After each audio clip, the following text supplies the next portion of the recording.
Juan Kapitulo 6, versikulo 35. Si Jesus miingon kanila, "Ako mao ang pan nga naghatag sa kinabuhi. Ang muari kanako dili nagayod gutomon, ug ang mutuo kanako dili nagayod uhawon." Ang mga puno Pan sa kinabuhi. maglikon unta sa mong pagtuo ug gagakabi sa pagtuman sa imong mahal nga kasuguan. Ginawa na kaninyo. Santos nga Ebanghelyo sumala ni San Juan. Humani ni misuri sa Jesus sa Galilea, dili sa buot musuri sa Judea, kaya kadagkuan sa mga Hudiyo didto, nagtinguha man pagpatay kaniya. Kaya ito higayuna hapit na ang pangilin sa mga payag. Sa nalakaw na ang iyang mga igsuon ngadto sa pangilin, si Jesus miadto usab apan wala siya magpasaya-saya. Pipila sa mga tao sa Jerusalem miingon, "Di ba mauman kini siyang ilahang buot patyon? Tanawa, nagsulti siya tubangan sa kadaghanan. Apan walay nagsulti, bisag usa bato kaniya. Tungod ba kaha, kay nasayo naman sila ang mga pangulo nga siya ang Mesiyas? Apa inag-abo si Mesiyas, wala masayod kung tagadiin siya. Apan kitang tanan nasayod, tagadiin kining tawhana." Samtang nagtudlo si Jesus sulod sa templo, mingon siya sa kusog nga tingog, "Nakila ba gayon kamo kanako? Nasayod ba kamo kung tagadiin ako? Apan wala ako muanhi sa akong kaugalingong pagbuot. Ang nagpadala kanako matuod. Wala ko makaila kaniya. Apan ako nakaila, kay gikan man ako kaniya, siya man ang nagpadala kanako." Unya misuyo na sila sa pagdakop kaniya, apan wala na kahimo niini, kay wala pa man moabot ang iyang panahon. Ang Ebanghelyo sa Ginoo. Pasalamati ang Ginoo kay siya maayo, ang iyang gugma mulungtad hangtod sa kahangturan. Pasalamati ang Diyos sa tanang mga Diyos, ang iyang gugma malungtaron. Pasalamati ang Ginoo sa mga Ginoo, ang iyang gugma malungtaron.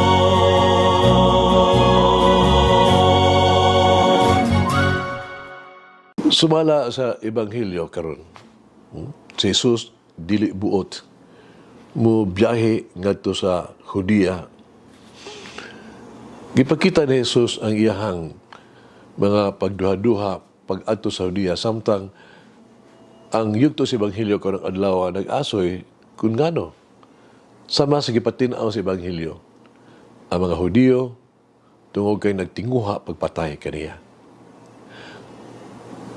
Usa ka nagsingabot nga kakuyaw, nagpeligro kayo nga nagpaabot diha kaniya. Ang Ebanghelyo nagpadayon, siya, si Jesus, sa iyang kaugalingon, wala sa gyud magpasaya-saya. Ang determinasyon ni Jesus sa pagtuman sa plano sa iyang amahan, mas importante pa kaysa kulga sa kamatayon.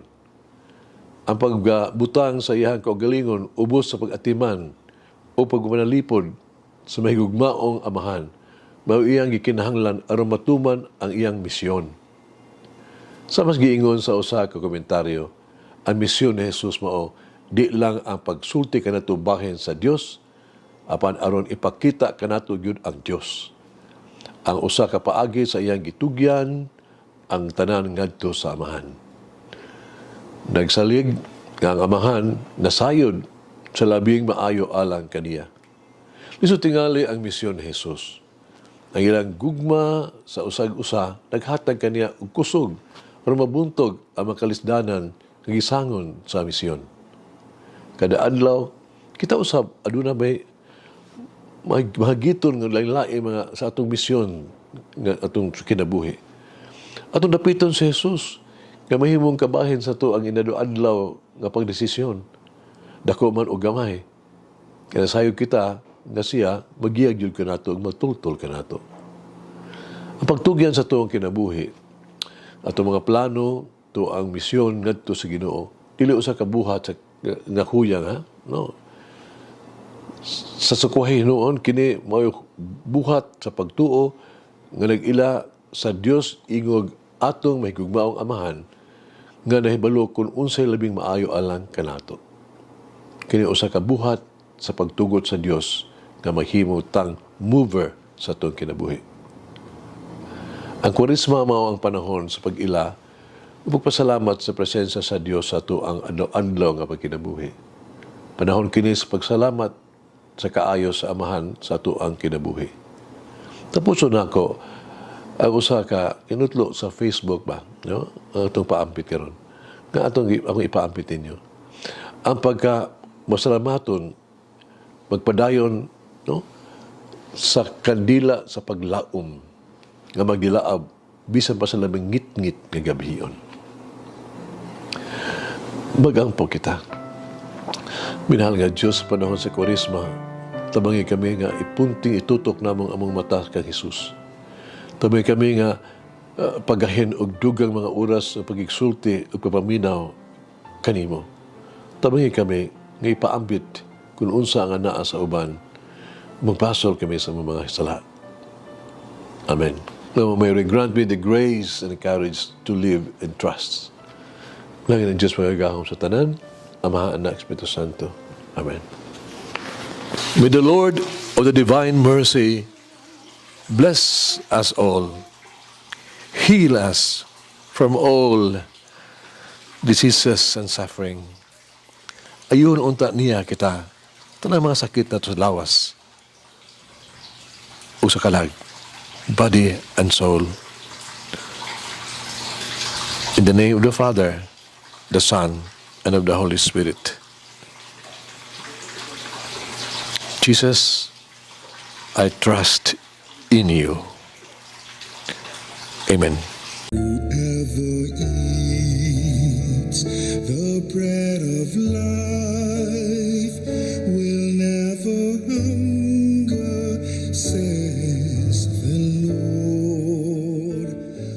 Kay galaan inyong nabati ang pagpaambit ug hamubong pamalandong sa pulong sa Dios pinaagi sa tulumanon pan sa kinabuhi nga gidumala ni Monsignor Daddy Silva. Hangtod na usab sa sunod higayon, daghang salamat. The bread of life.